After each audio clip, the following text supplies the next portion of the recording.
అందరికీ hi, welcome to my channel. మీరు ఇప్పటివరకు చేసిన క్యారెట్ హల్వా నీళ్ళలా విడిపోయిందా? లేదా పాల వాసన వచ్చిందా? లేదా షుగర్ వేశాక పేస్ట్ లాగా అయిపోయిందా? ఈ వీడియో చివరి వరకు చూస్తే hotel style red carrot halwa మనం ఇంట్లోనే సులభంగా తయారు చేసుకోవచ్చు. కట్ చేసిన క్యారెట్స్ అన్నీ కూడా ఈ విధంగా కుక్కర్లో యాడ్ చేసుకొని 1 కప్పు మిల్క్ కూడా యాడ్ చేసుకోవాలి. 2 విజిల్స్ వచ్చేంత వరకు ఉడికించుకుంటే ఇలాగా స్మాష్ చేసేసుకున్న తర్వాత మరి కొంచెం మిల్క్ యాడ్ చేసుకున్న తర్వాత మీడియం ఫ్లేమ్లోనే ఉడికించుకోవాలి. ఒక మందపాటి కడాయి పెట్టేసుకొని అందులో గీ యాడ్ చేసుకొని జీడిపప్పు, బాదం ఫ్రై చేసుకొని పక్కకు పెట్టుకోవాలి. అందులోనే మనం ఇందాక స్మాష్ చేసి పెట్టేసుకున్న క్యారెట్ కూడా అందులో యాడ్ చేసుకొని ఒక 2 మినిట్స్ వరకు గీ యాడ్ చేసుకుంటూ ఫ్రై చేసుకోవాలి. మీడియం ఫ్లేమ్లోనే ఇదంతా కుకింగ్ అంతా చేసేసుకున్నామంటే చాలా టేస్ట్గా ఉంటుంది.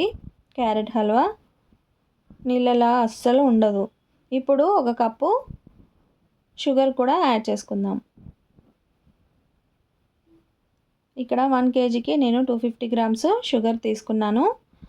ఇలా షుగర్ వేసుకున్న తర్వాత మనకు కొంచెం వాటర్ లాగా వస్తుంది.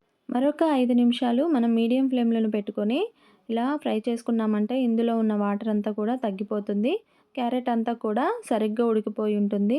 ఇప్పుడు మనం ఇందులోకి ఫ్రై చేసి పెట్టేసుకున్న బాదం, జీడిపప్పు కూడా యాడ్ చేసుకుందాం.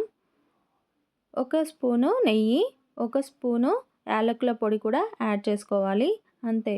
ఈ విధంగా చాలా ఈజీగా తయారు చేసుకోవచ్చు. అందరు కూడా ఇంట్లోనే తయారు చేసి ఎలా ఉందో చెప్పండి. ఇలాంటి మరిన్ని హోమ్ మేడ్ ఈజీ రెసిపీస్ కోసం శాండీ టాక్స్ హియర్ని సబ్స్క్రైబ్ చేసుకోండి. Thank you.